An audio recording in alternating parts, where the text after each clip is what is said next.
धन्यवाद। Good afternoon all of you. Myself Praveen Kumar Pranav, resource person from SKP Vidya Vihar, Rajpur, Banka, Bihar. Now topic environmental education in practice।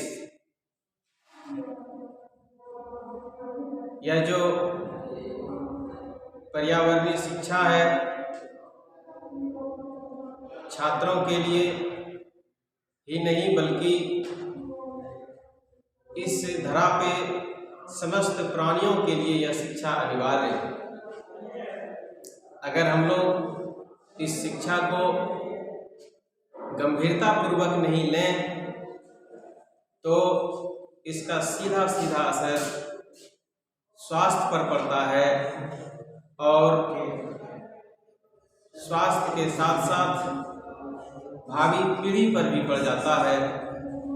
साथ ही साथ जब स्वास्थ्य खराब हो जाता है तो अस्वस्थ व्यक्ति के पूरे परिवार पर पड़ता है, क्योंकि अभी के समय में जो परिस्थिति है उस परिस्थिति को अगर हम लोग गंभीरता पूर्वक नहीं लेंगे तो आने वाले समय में सांस लेना दूभर हो जाएगा। यानी कि हम लोग का जो जीवन है वो स्वच्छ और शुद्ध सांसों पे टिका हुआ है, शुद्ध जल पे आश्रित है। यहाँ तक कि शुद्ध, स्वच्छ और रसायन रहित जो भोजन है उसकी जरूरत है। और वर्तमान समय में इन शुद्धता को, स्वच्छता को हम लोग नज़रअंदाज करते जा रहे हैं, परेशानी बढ़ती चली जा रही है। 18वीं शताब्दी में विलियम स्टॉप यूनेस्को के जो पर्यावरणविद थे वो शिक्षा के प्रथम डायरेक्टर भी थे। यहाँ तक कि 22 अप्रैल 1970 को प्रथम पृथ्वी दिवस मनाया गया था। 18वीं शताब्दी में जीन जैक्स रूसो विशेष जोर दिए थे कि आप प्रकृति की शिक्षा को छात्रों के बीच सामंजस्य स्थापित कीजिए, ना कि पुस्तकीय शिक्षा।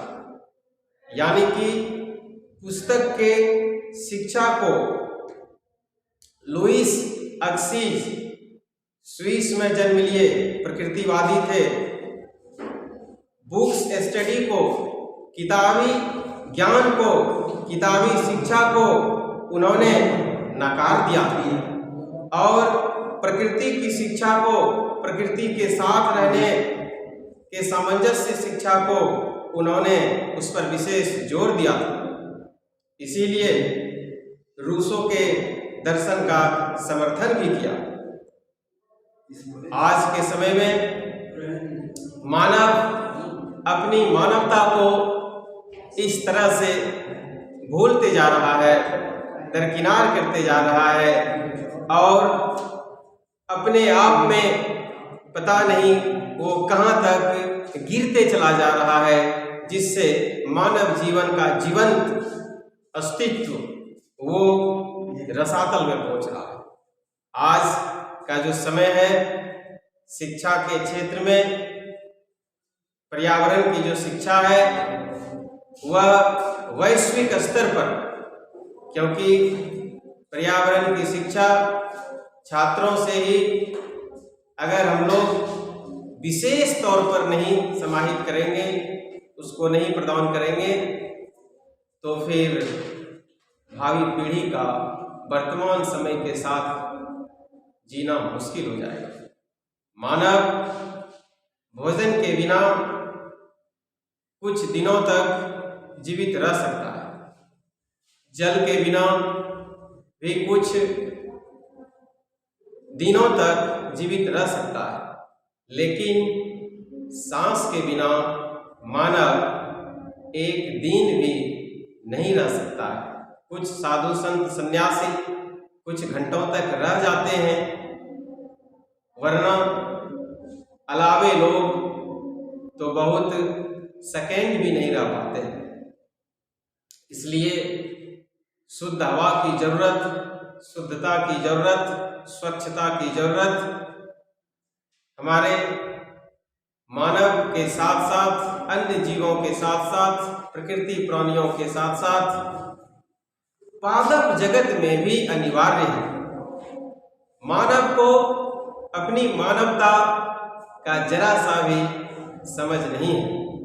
वो जानता है लेकिन मानता नहीं है।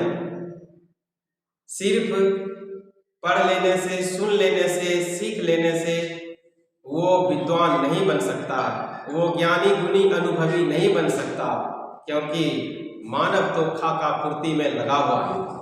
यह खाका पूर्ति चाहे वो राजनेताओं का हो, चाहे वो किसी परिवेश का हो, चाहे वो किसी शैक्षणिक संस्थानों का हो या फिर घर परिवारों का हो, सभी लोग अपनी खाका पूर्ति करने में लगे हैं। लेकिन जो प्रायोगिक सामंजस्य प्रकृति के साथ, प्राणियों के साथ जो एक तालमेल होना चाहिए, उससे वो दूर हटते जा रहा है, दूर हटते जा रहा है, दूर हटते जा रहा है।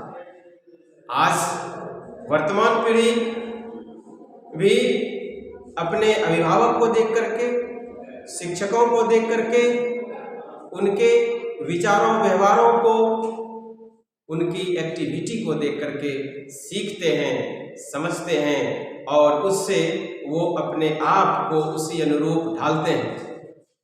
आज का जो स्थिति है, जो परिवेश है, उस परिवेश में इस तो पर्यावरण को एक परी जो कि घेरा है चारों तरफ से आवरण के साथ जोड़ करके बनाया, जो हमें ढक के रखता है। और जैसे कि आप देखे होंगे त्रेता युग में जब भगवान वाल्मीकि लव कुश को संपूर्ण ज्ञान दे रहे थे, तो उस समय में एक आवरण बना दिया था ताकि कोई उसमें दूसरा चीज समाहित नहीं हो सके। यानी कि कभी कभी वैसे भी ज्ञान दिए जाते हैं जो विषम परिस्थिति में, चाहे वो विशेष दिव्यास्त्र या अग्नेयास्त्र क्यों नहीं आ जाए, उसके अंदर में एक आवरण बन जाता है और उसे वो सुरक्षित रखता है। इसीलिए हमारी धरती माता ओजोन परत से इस जीव जगत को सुरक्षित संरक्षित रखने का काम करता है। लेकिन हम लोग खुद अपने विचार से, अपने व्यवहार से, अपने कर्म से नित्य प्रतिदिन इस पर्यावरण को दूषित कर रहे हैं। यहां तक प्रदूषित कर दिए कि फिर आने वाली पीढ़ी उसको किसी भी तरह से अगर प्रयास करे ठीक करने का, तो उसमें वर्षों बीत जाएगा। हमारे प्रधानमंत्री जी इस वैश्विक महामारी में विश्व स्तर से सामंजस्य स्थापित करके अगर पूरे विश्व में लॉकडाउन नहीं करता, तो हमारी धरती माता आज रोती, कांपती, कपसती, बिलखती आज बहुत गंदे जगह से इस क्षेत्र में वो विचरण कर रही थी ब्रह्मांड में। लेकिन अगर थोड़ा दिन इस संपूर्ण विश्व में, जगत में एक अस्थायी रूप से जो जहां था वहीं रोक दिया गया और जितने भी फैक्ट्री थे उस सारे धुएं को बंद करा दिया गया। गाड़ियां जो चलती थी उन सभी को बंद करा दिया गया।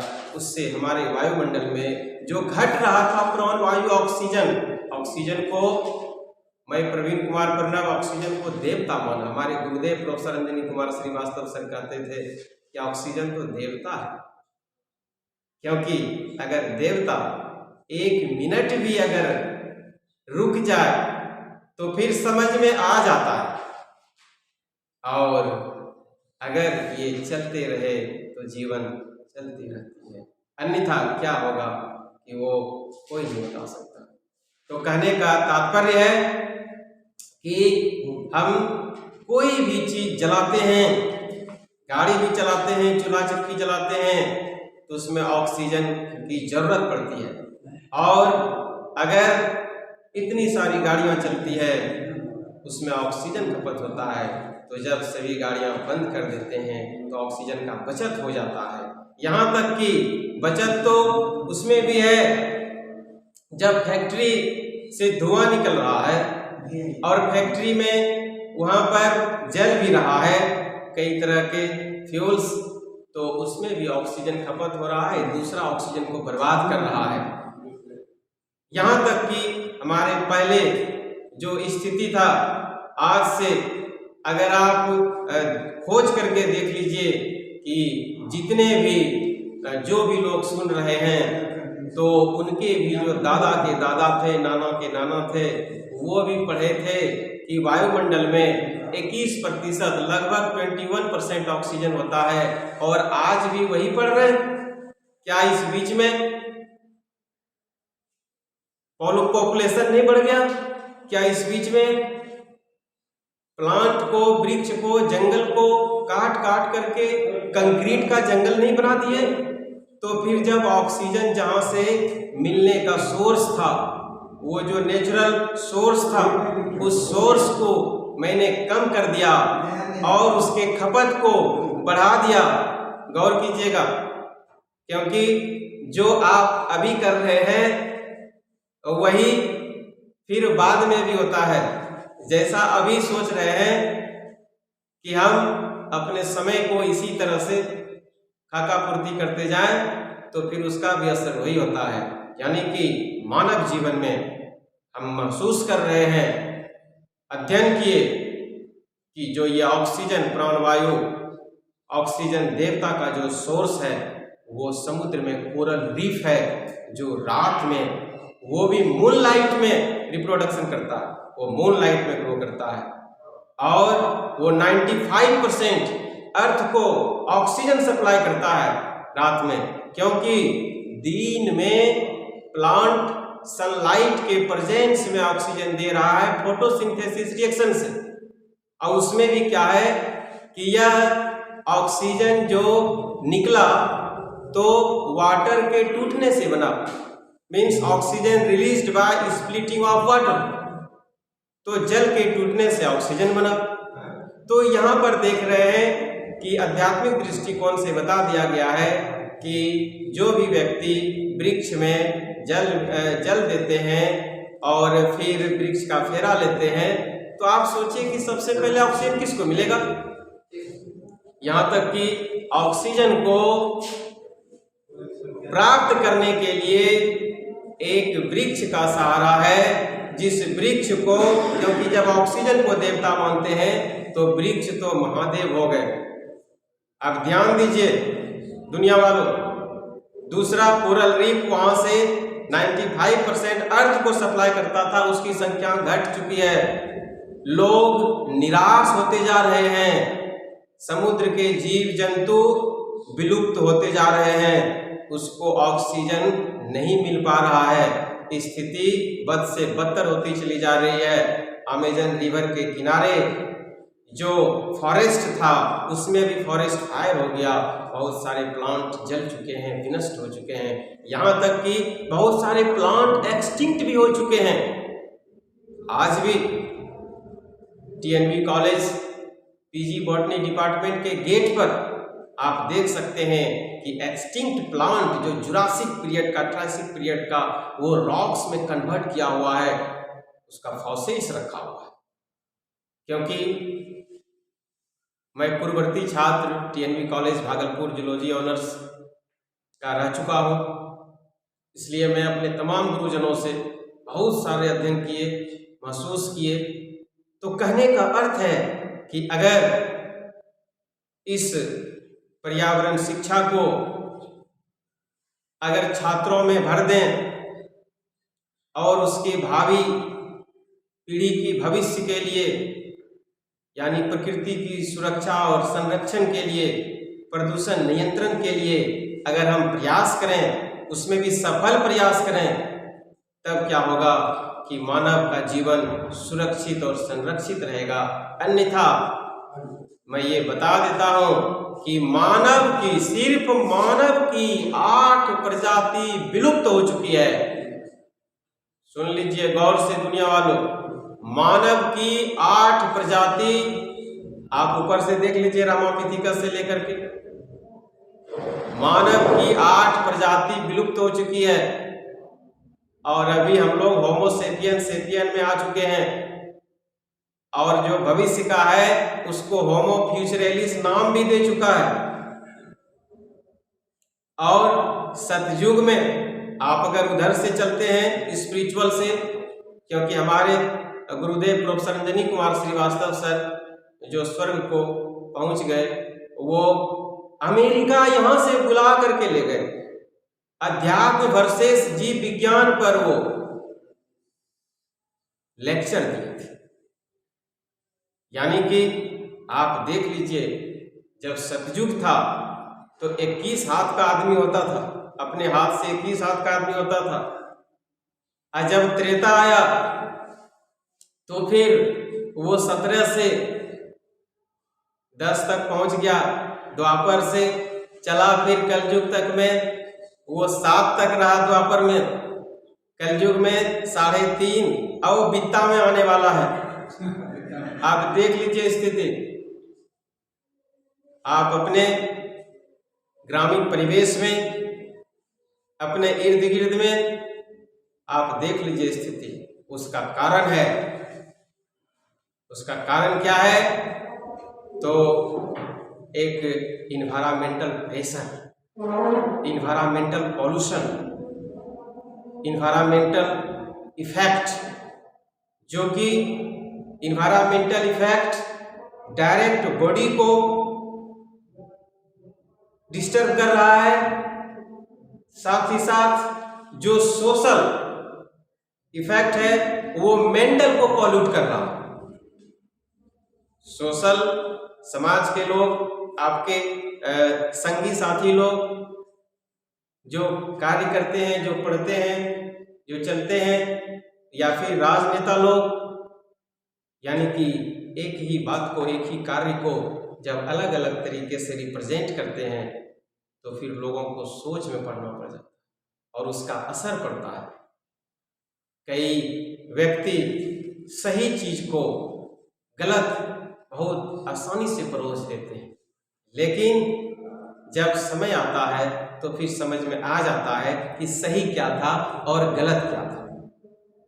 मानव का जीवन जब जन्म लिया, उस छात्र को, उस बच्चे को, उस नौनिहाल को, जिसने अभी तक कोई आवाज नहीं निकाला, सबसे पहले जिसने अभी तक कुछ भोजन नहीं लिया, जिसने अभी तक कोई जल नहीं लिया, वो सबसे पहले सांस लिया और रोना शुरू किया।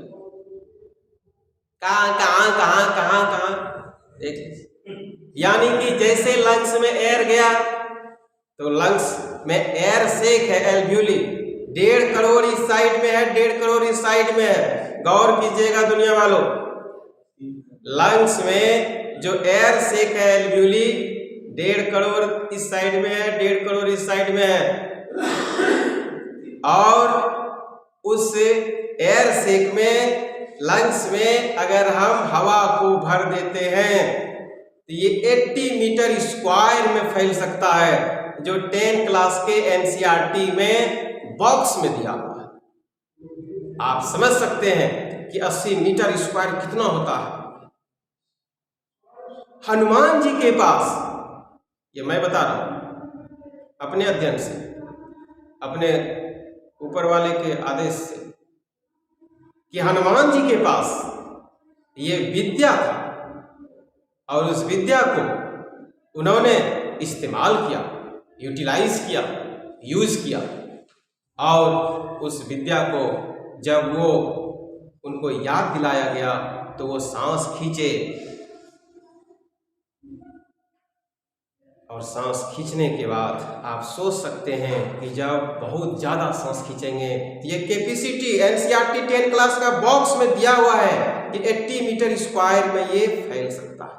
तो 80 मीटर स्क्वायर में एक फुटबॉल में आप हवा भर दीजिए और उस पर आप खड़े हो जाइए तो उसको कुछ नहीं होगा, उसको पानी में फेंक दीजिए, नहीं डूबेगा। जब ये हवा भर गया और ये जो पुछड़ी था, वो पुछड़ी हेलीकॉप्टर का जो पंखी होता है वो घूमने लगा, यहाँ गधा बैलेंस किया बॉडी और चला, मुंह को बंद कर दिए वापस। जब क्योंकि जब हम जो उदाहरण दिए फुटबॉल पे, आपका वजन फुटबॉल के वजन से ज्यादा है, फिर भी आप वहां पर हैं खड़े तो कुछ नहीं हो रहा है, तो फिर आप जैसे भी पहाड़ पर नीचे हाथ दीजिएगा आसानी से उठ जाएगा। और लेके आसानी से जा रहे हैं, भरत जी तीर मारे, हवा निकल गया, पंचर हो गया अभी के समय के अनुसार, और वो धीरे धीरे पंचर हुआ तो धीरे धीरे वो धीरे धीरे नीचे गिरे हैं। ऐसा नहीं है छटपटा करके पहाड़ पत्थर लेके इधर उधर भटका दिए, नहीं, धीरे धीरे निकल गए। फिर देख लीजिए तुरंत कोई वैसा इस्तेमाल, वैसा कोई सोल्यूशन नहीं था अभी के दौर का, है ना। लेकिन उस जमाने का जो विज्ञान था, वो जो साइंस था, क्योंकि विज्ञान भी जो निकला है वो अध्यात्म से निकला है। अध्यात्म के सामने, धर्म के सामने विज्ञान अभी बच्चा है, इसको युवा होने में अभी बहुत समय लगेगा। फिर भी भरत जी ने जब जाना पहचाना तो फिर अपनी शक्ति से, तो कहने का अर्थ है कि आज भी छात्र जो उसका चेस्ट जब किसी फौज में जाता है और जाने से पहले वो जब चेक करता है, उसका पूर्वज, उसका गांव वाला, स्कूल में भी खेल शिक्षक बहुत एक्टिव होना चाहिए। और जब तक खेल शिक्षक के ऊपर ही वो बहुत बड़ा स्तंभ है, अगर वो ठीक नहीं रहा तो फिर विद्यालय नहीं चल सकता, या स्कूल, कॉलेज, जहाँ यूनिवर्सिटी, क्योंकि उससे बहुत नॉलेज मिल रहा है ना। तो अब देखिए वहां पर उस कंडीशन में क्या कर रहा है, बता रहा है कि देखो अभी तुम्हारा जो सीना है वो कम है, अभी 21 है, बोला तब क्या करेंगे, बोला खाओ पियो, और यहाँ रिब केज है, यहाँ जो है ये रिब केज है, इसको बंद करके रखा, बोला धीरे धीरे इसको थोड़ा सा एक्सरसाइज करो, पूरा मार देखिए वो चना खाएगा, गुड़ खाएगा, घी मिला के खाएगा, है ना, केला खाएगा, फल खाएगा, रोटी खाएगा। उसके बाद फिर कुछ दिन के बाद उसका सीना यहाँ तक पहुंच जाता है। अब फिर वही लड़का जब ट्रेनिंग करके आता है, कहता है तो बहुत खाया हुआ लगता है, यानी बहुत मेहनत किया। कुछ लोग बाद में आए हैं तो बाद में आने वाले बहुत चीज छूट गया उनको सीखने के लिए, क्योंकि मानव जो जीवन है, ये जो लंग्स है, जब हम लोग शुद्ध हवा लेते हैं और इसकी कैपेसिटी है 1.5 करोड़, इधर एल्वियोली है, 1.5 करोड़ इधर एल्वियोली है, और वो जब फैलेगा 80 मीटर स्क्वायर में फैल सकता है। 80 मीटर स्क्वायर में इसको हवा भर के हम लोग फैला सकते हैं। ये हम नहीं कर रहे, ये 10 क्लास का एनसीईआरटी में बॉक्स में लिखा हुआ है। और अभी ये लोग क्या लिखेगा, ये तो हमारे हनुमान जी कितने मीटर में फैला लिए थे, जब 1.5 करोड़ एक ठो को उतना फैला सकते हैं, एयर से एल्वियोली को। एक फुटबॉल में हवा भर करके आप उस पर चढ़ जाइए, कुछ नहीं होगा उसको, पानी में फेंक दीजिए, कुछ नहीं होगा। तो हनुमान जी वही किए थे। तो कहने का अर्थ है कि अगर आप शुद्ध हवा लेते हैं, जब हम तो बोल रहे थे कि जब बच्चा जन्म लिया, ध्यान दीजिएगा गौर से, जब बच्चा जन्म लिया उसको ना भोजन की जरूरत है ना पानी की जरूरत है, उसको हवा चाहिए। और जैसे बच्चा हवा लिया वो रोना शुरू कर दिया। तो सबसे पहले जन्म लेने के बाद उसको क्या मिला? एयर मिला, और वो शुद्ध हवा, ऑक्सीजन, जिसको प्राण वायु कहते हैं, उस प्राण वायु ऑक्सीजन को लेकर के इस दुनिया में वो कदम रखा। अब बाद बाकी अपनी मां की कृपा से गाढ़ा पीला दूध कोलेस्ट्रॉल के साथ जीवन की शुरुआत की। उसके बाद उस बच्चे को अभी तक कुछ नहीं पता है कि हमको कौन सा पानी पीना है। उस बच्चे को अभी कुछ नहीं पता है कि हमको क्या खाना है। तो बताइए, जब वो बच्चा दौड़ने लगा और उसको प्यास लग जाए तो फिर वो तो कहीं का पानी पी सकता है, क्योंकि इस धरा पर कोई नहीं था। मान लीजिए मनु शत्रुपा के रूप में आए, उसी को एडम स्मिथ, आदम हवा कह दिया अलग अलग, तो फिर पानी को गंदा किया किसने? पानी को गंदा करने वाला मानव है। उदाहरण के तौर पर दिल्ली की बात करते हैं। ये सब चीज शैक्षणिक सत्र में, सेमिनार में कई वर्ष पहले पेरिस में सम्मेलन हुआ था। आज देख लीजिए, जमुना को सभी गंदगी दिल्ली का फेंक करके उसमें गंदा कर दिया। अब शुद्ध जल को मानव अपनी सुख सुविधा के लिए गंदा कर दिया।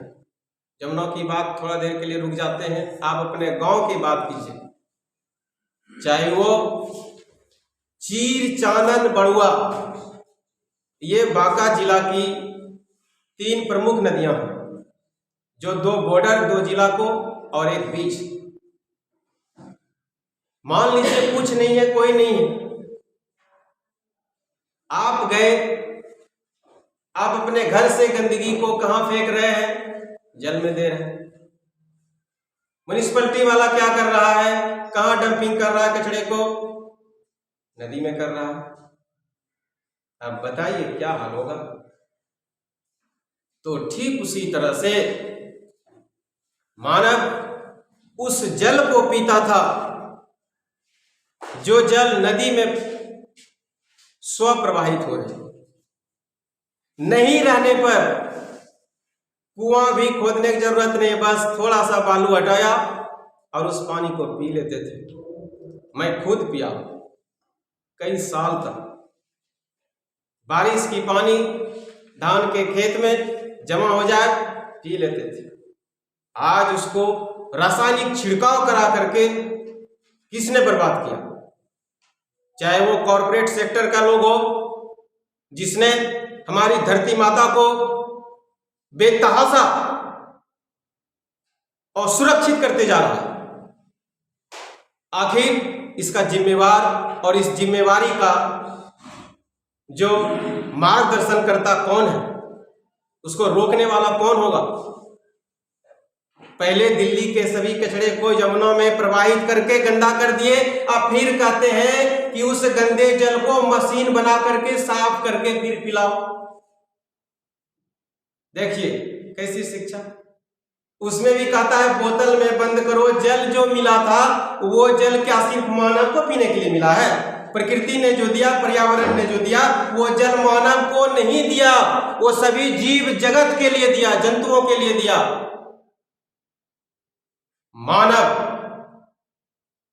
आर्थिक युग में कदम बढ़ाने के लिए, ऊंचाई पर जाने के लिए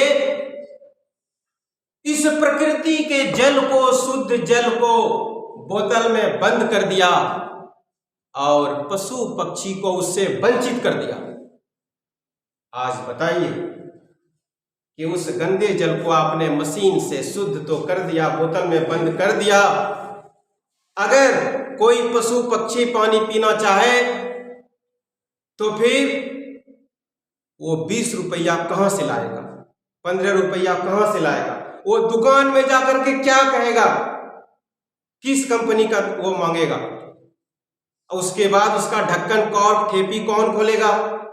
फिर कैसे पिएगा? ये तो बहुत दूर की बात है। नहर था, नहर, केनाल, आप हरियाणा पंजाब की बात कर लीजिए, केनाल, हमारे यहाँ की भी बात कर लीजिए, केनाल होता था जो डैम से कनेक्ट किया जाता है इरिगेशन के लिए। उस केनाल पे पहले क्या किया, वो मिट्टी का बनाया, उसके बाद बोला उसमें फॉरेस्ट लगा दो। क्यों? क्योंकि पर्यावरण शुद्ध रहेगा, हवा शुद्ध रहेगा।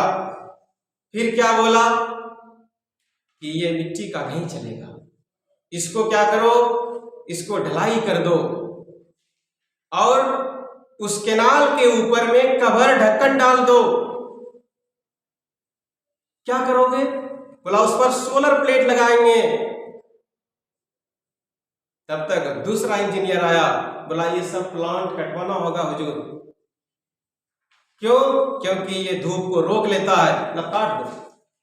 क्या यही जमाना है? लेकिन हमारे पर्यावरणविद ने, आप देख लीजिए अलग अलग स्टेट में, जहां की नीचे में डायमंड था, उसके लिए हजारों हजार पेड़ को काटने की अनुमति हो गई थी, लेकिन हम लोगों ने रोकवा दिया, बोला नहीं कटने देंगे। पूरे भारत के पर्यावरणविद मिल करके हाई कोर्ट, सुप्रीम कोर्ट तक पहुंच करके, तो फिर इस शिक्षा को छात्रों में भरना होगा, समझाना होगा, चाहे वो सेमिनार का माध्यम हो, चाहे वो क्लास में हो, चाहे वो खेल के मैदान में हो, चाहे वो जहां भी मौका मिले। आज परेशानी सिर्फ आम जनों तक सीमित नहीं है। आप अपने आंखों से देखे होंगे कि जिन गाय को गौ माता कहते हैं, पूजा करते हैं, किसी मंदिर में जाते हैं तो पहले वहां जो बना हुआ है उस पत्थर का उसके कान में पूछते हैं, फूकते हैं, बोलते हैं, चढ़ाते हैं। और ऐसे जो जीवंत घूम रहे हैं, जिनको प्राण है, और वो क्या खा रहा है महसूस कीजिए, वो क्या पी रहा है महसूस कीजिए। और आप इतने लंबी लंबी बात करते हैं। अभी का जो सस्पेंडेड पार्टिकल्स है एनवायरमेंट में, जो हमारे सभी छात्रों के लिए वो नुकसान ही नहीं बल्कि सभी जीवों के लिए है, वो जा रहा है। और उस हालत में अभी कह दिया गया है कि पृथ्वी का जो तापमान है, अर्थ का जो टेम्परेचर है, वो 40 डिग्री सेल्सियस, 14 डिग्री सेल्सियस से 15 डिग्री सेल्सियस पहुंच गया, 15 डिग्री सेल्सियस, और 15 डिग्री सेल्सियस से वो 0.6 पार कर रहा है। बोल रहा है इसको 1.5 से 2 डिग्री के बीच में रोक लो। उस पर पेरिस में समझौता हुआ, उसमें उल्टा ही कह दिया गया कि भारत में जो किसान खेत में आग लगा देते हैं, चाहे वो धान काटने के बाद जो पुआल बचता है उससे हो रहा है, लेकिन ये प्रयास नहीं कर रहा है बंद करने का, कहने का कि जो बड़े बड़े कॉरपोरेट सेक्टर है जिसमें oxide of nitrogen, oxide of sulphur, oxide of carbon और CFC क्लोरोफ्लोरोकार्बन जो ओजोन लेयर को डिप्लेशन कर रहा है। जब ओजोन लेयर हमारे एटमॉस्फेयर में आएगा तो ऑक्सीजन ऑटोमेटिक नेचुरली टूट जाता है। देखिए ऑक्सीजन कैसे कैसे घट रहा है, हम पहले भी बता चुके हैं। ऑक्सीजन घट रहा है जब बहुत सारी गाड़ियां चलेगी, चूल्हा चक्की जलेगा तो उसमें ऑक्सीजन खर्च होगा, पॉपुलेशन बढ़ेगा, सांस लेगा, ऑक्सीजन खर्च होगा। लेकिन ऑक्सीजन मिलेगा कहां से? उसकी पूर्ति वाले जो पूर्तिकर्ता वृक्ष महादेवता उसको काट रहे हैं। कोरल रीफ जो समुद्र से 95% ऑक्सीजन अर्थ को सप्लाई करता था, उसकी संख्या करंट जाल ने, मछुआरों ने समाप्त कर दिया। फिर साइंटिस्ट को भिड़ाया कि उसको क्रॉस करके फिर बढ़ाइए, फिर बढ़ाइए। अरे जो नेचर ने दिया है उसको तो कम से कम रहने दीजिए, उसको हम लोग खुद से क्यों बर्बाद करने में तुले हुए हैं? आज सिर्फ यही बात नहीं है, आप गौर कीजिए कि मानव एनिमल सेल बच्चे को पढ़ाते हैं तो एनिमल सेल तो उस क्राउ में भी है, कौवे में भी है, गुरैये में भी है, अन्य पक्षियों में भी है। जब उस एनिमल सेल में वो कैपेसिटी है उस कौवे में, क्राउ में और उस स्पैरो में, अभी विश्व गुरैया दिवस हुआ था, आज 24 मार्च, यही जो है सो 2 दिन पहले विश्व गुरैया दिवस हुआ, जो कि सर्वाहारी है, ओमनिवोरस है। अब ये सोचिए, सब में जब एनिमल सेल है तो फिर किसी का स्टेमिना अधिक और किसी में कम क्यों है? जैसे मानव की बात कीजिए तो कोई एसी से निकलेगा बीमार पड़ जाएगा, और कोई किसान, कोई आम पब्लिक वो दिन भर दोपहर खेत में काम करते रहता है। देख लीजिए परेशानी।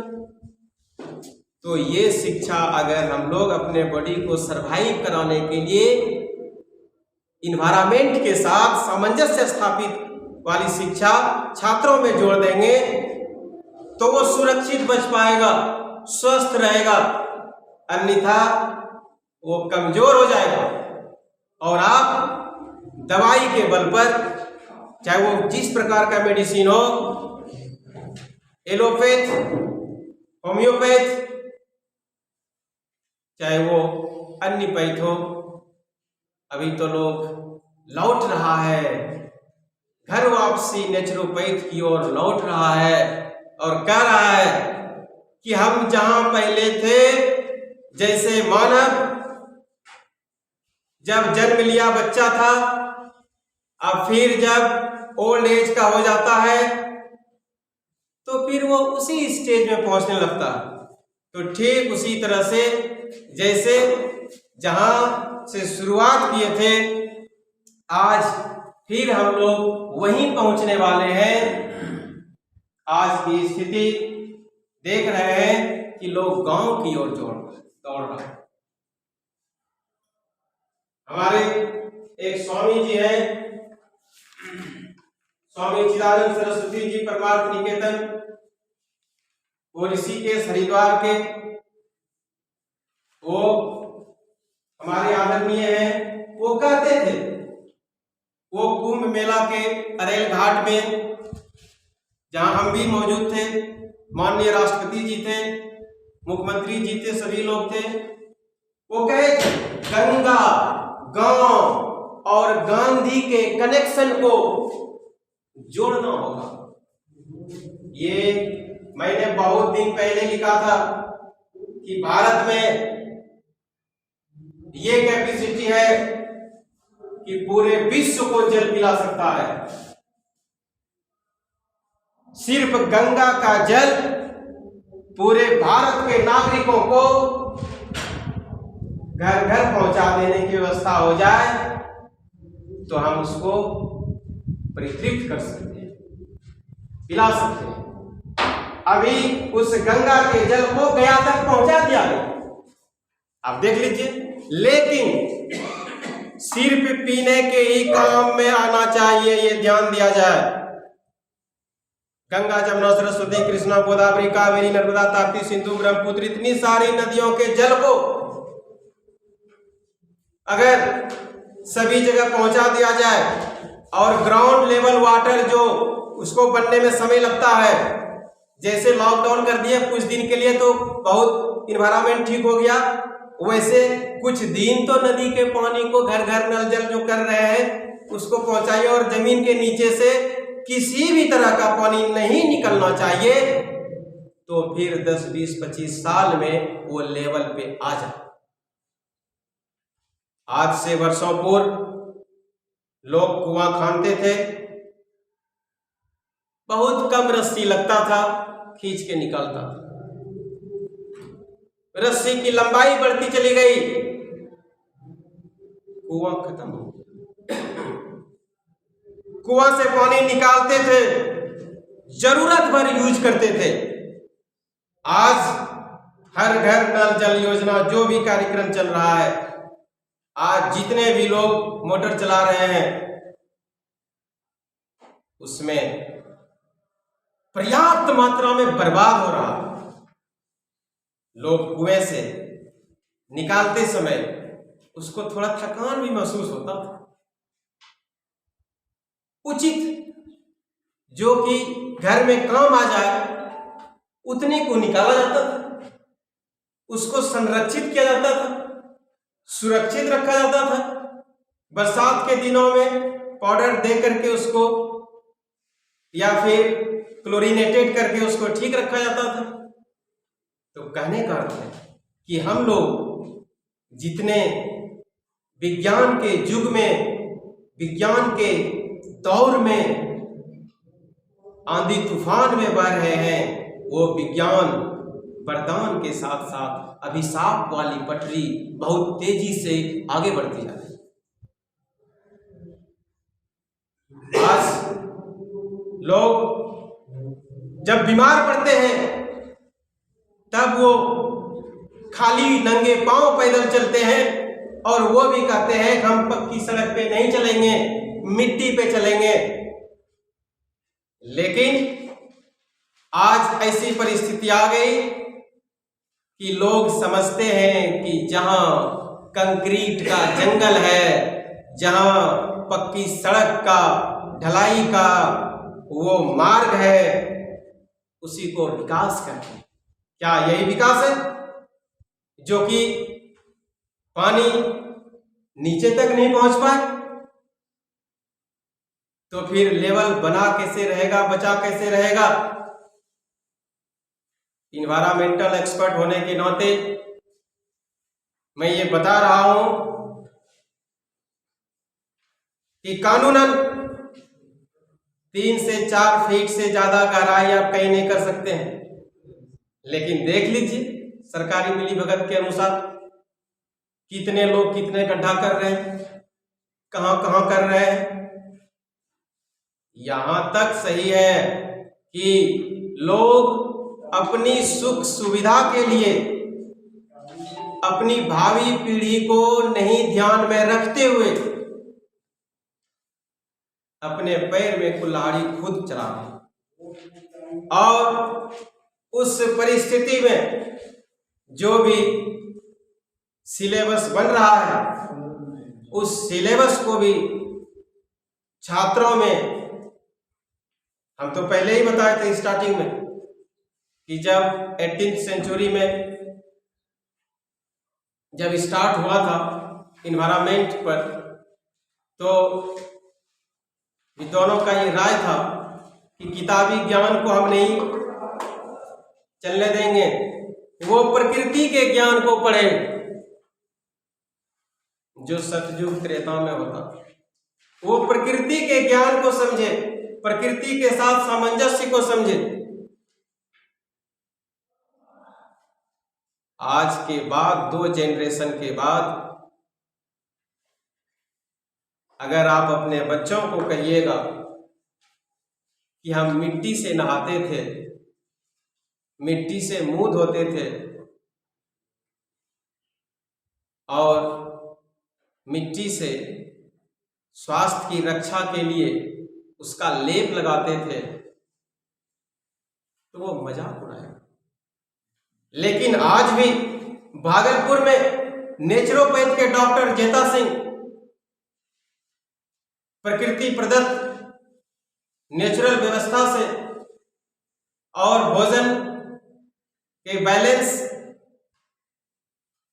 व्यवस्था से इलाज करते हैं और वो सफल हो रहे हैं। मानव अपनी बुद्धि विवेक को वो गलत इस्तेमाल में दौड़ा रहे हैं। जब मानव अपनी मानवता को, क्योंकि कहा गया है, ध्यान से सुनिए दुनिया वालों, किसी से नहीं डरना चाहिए, अपने आप से डरो कि तुम जो कर रहे हो वो कहां तक सार्थक और सत्य है। जब ये समझदारी आ जाए तो समझ लेना कि कदम सही है। और हमारे विश्व गुरु की धरती वसुंधरा, जो बिहार में दो विश्वविख्यात विश्वविद्यालय हुआ करता था, हमारे माननीय मुख्यमंत्री श्री नीतीश कुमार जी नालंदा को तो पुनर्जीवित कर दिए। उनको हम बहुत साल पहले चिट्ठी भेजे थे कि विक्रमशिला को भी चालू कराइए। अखबार में छपी हुई खबरें मेरे फाइल में, लेकिन उनके क्षेत्र का नहीं था तो वो अपने क्षेत्र को कर दिए, इसको वैसे ही छोड़ दिए। जबकि ये बटेश्वर स्थान इस सनातन पुरातन आध्यात्मिक और मां गंगा के किनारे, जो यहाँ उत्तर वाहिनी गंगा मैया का जो परिदृश्य है वो बहुत ही मनोरम है और आने वाले समय में इसका भी पुनरुद्धार होगा, ये मैं भविष्य देख के आया हूं। लेकिन समय का इंतजार है। जब छात्रों को अपने परिवेश के बारे में, मैंने गंगा जल पे इसलिए जोर दिया कि गंगा जल में अगर हम प्रदूषण नहीं दें, प्रदूषित जल नहीं दें, 10th क्लास में तो पढ़ाते हैं कॉलीफॉर्म बैक्टीरिया, अब देख लीजिए क्या स्थिति है वहां, कानपुर से लेकर के पटना से लेकर के देख लीजिए हावड़ा तक में। कई सिनेमा में दिखाया भी गया था, राम तेरी गंगा मैली हो गई, बताया भी गया, छात्र को भेजा गया और जब लाया एक वाटर लिया गंगा जल जहां से गंगा निकलती है गौमुख का, और दूसरा लिया जहां मिलती है, और दोनों के जल का अध्ययन किया गया। अब देखिए छात्रों को कैसे एक्टिवेट करते हैं, उसका रंग बदला हुआ है, उसके अंदर में माइक्रो ऑर्गेनिज्म की संख्या काफी अंतर है, यूजफुल हार्मफुल में काफी डिफरेंस है। तो फिर इस बीच में किस स्टेट ने, किस सिटी ने उसको बर्बाद किया, उस पर क्यों नहीं रोक लग रहा? भागलपुर में भी तो सीवेज ट्रीटमेंट प्लांट है, यूनिवर्सिटी से पश्चिम की ओर सटे हुए, लेकिन उसकी भी व्यवस्था चरमर है, कोई देखने वाला नहीं है, सिर्फ सरकार से पैसा लेने वाला है सभी लोग।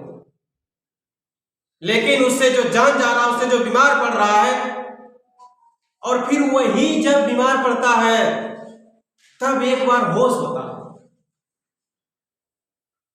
मैंने तो यह भी महसूस किया जब कई अधिकारी के पुत्र गर्मी के दिन में जब कहते थे बहुत गर्मी है, तब कहता था गर्मी छुट्टी घोषणा करें, कहता था बहुत ठंडा लगने लगा, ठीक है ठंडा छुट्टी घोषणा कर दो। ये हकीकत है, आप हकीकत को इग्नोर नहीं कर सकते हैं। ठीक उसी तरह से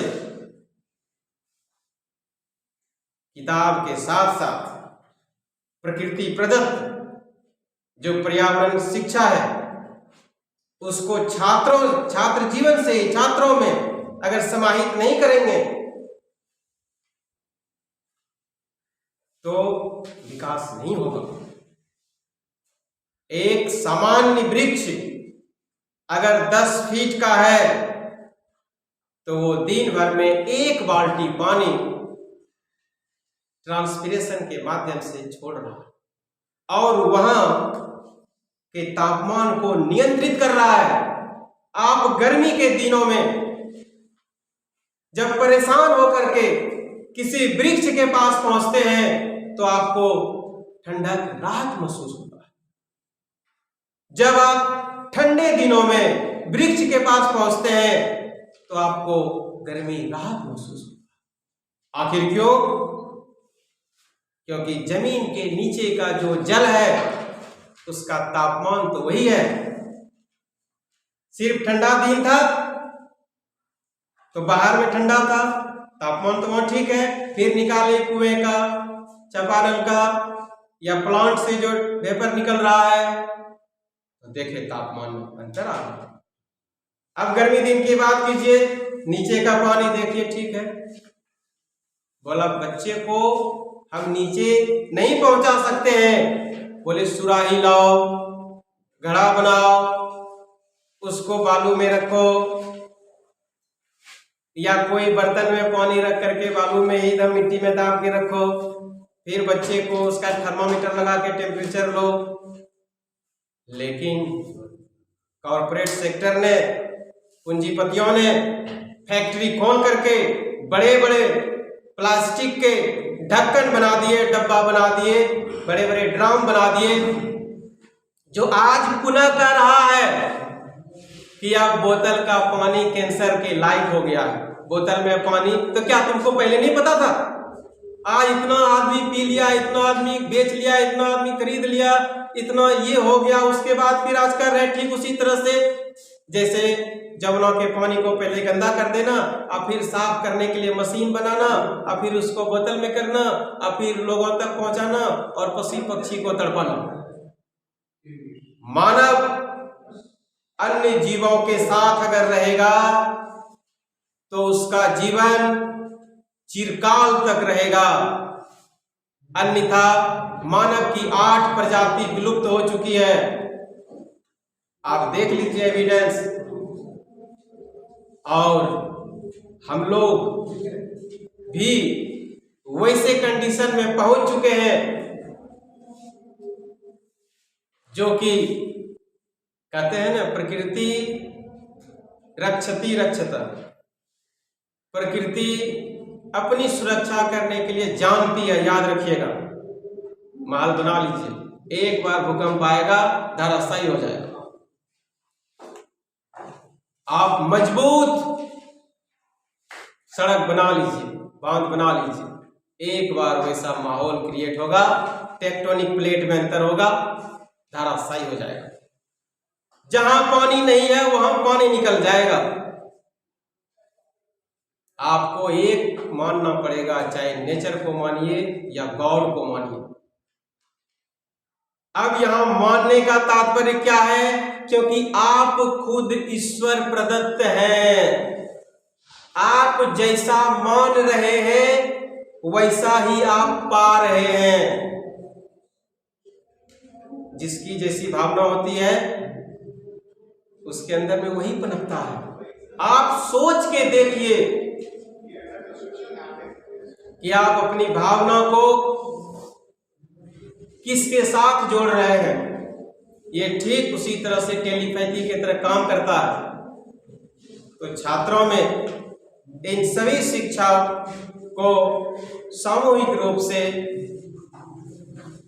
चाहे वो सेमिनार का माध्यम हो, नाटक का माध्यम हो, खेल का माध्यम हो या जिस भी विधि से हो, हम उसको अगर देते हैं तो हमारी भावी पीढ़ी के लिए, साथ ही साथ आप जब बुजुर्ग होइएगा, ध्यान से सुन लीजिए, आप जब बुजुर्ग होइएगा और आप उस समय जब नहीं कुछ कर पाइएगा तो जो शिक्षा दिए हैं वही शिक्षा अगर उसको सही मिला है तो आपके काम आएगा। तो जैसा आप तैयार किए वैसा आपको मिला, ये तो आपको मिला, लेकिन आपकी भावी पीढ़ी तक मिलते रहे। शिक्षक कभी शरीर उनका भले नहीं रहता, लेकिन शिक्षक का जो शब्द है, शिक्षक का जो ज्ञान है, शिक्षक का जो मार्गदर्शन वहां पर वाक्य है, वो कभी मिटता नहीं है। वो आपके छात्रों में समाहित हो जाता है और उसी की जरूरत है कि ताकि आप रहें या ना रहें, वह शिक्षा पीढ़ी दर पीढ़ी चलती रहे। लेकिन यहां भी त्रेता युग में श्री रामचंद्र जी का जब दीक्षांत समारोह हो रहा था तो गुरु वशिष्ठ मुनि के पास राजा दशरथ ने बहुत सारे जेवरात असरफी लेकर के, पोशाक लेकर के भेजा गया था। तो उनका कहना था, उनका जो कथन था क्या था कि राजा अगर लोभी हो जाए तो उसका राज्य चौपट हो जाता है। शिक्षक अगर धन उपार्जन करने लगे तो उसका छात्र, क्योंकि सभी छात्र आपको पैसा नहीं दे सकता, तो वो क्या होगा, मूर्ख रह जाएगा। आज वही हो रहा है। अधिकांश हमारे जो होनहार छात्र हैं वो पैसा नहीं दे पाते हैं, और जो गलत सलत कॉपी में लिख करके टॉपर बन रहा है, उसका जब पर्दाफाश होता है तब समझ में आता है कि इसका कड़ी कहां तक जुड़ा हुआ है। यहां ही नहीं, उस दीक्षांत समारोह में गुरु वशिष्ठ मुनि का कथन था, ध्यान से सुनिएगा। उनका कथन था कि हे राम, मैंने जो आज तक तुम्हें शिक्षा दिया, उस शिक्षा का सदुपयोग सभी प्राणियों के हित के लिए करना, और जो मेरे द्वारा अच्छा चीज निकला उसी का तुम अनुसरण करना, उसी का उपयोग करना, और कभी कोई गलती से कुछ वैसा चीज निकल गया हो तो वो शिक्षा को तुम ग्रहण नहीं करना, उसका उपयोग नहीं करना।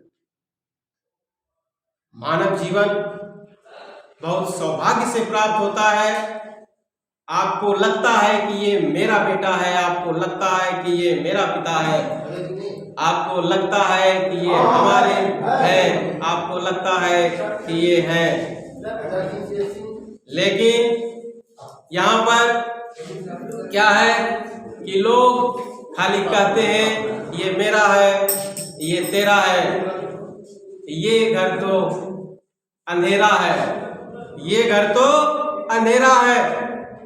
बस अपने में उजाला प्रकाशित करके इस अंधेरे को आप प्रकाशवान बना सकते हैं, यही ध्यान रखना है। और इसका सार्थक उदाहरण यह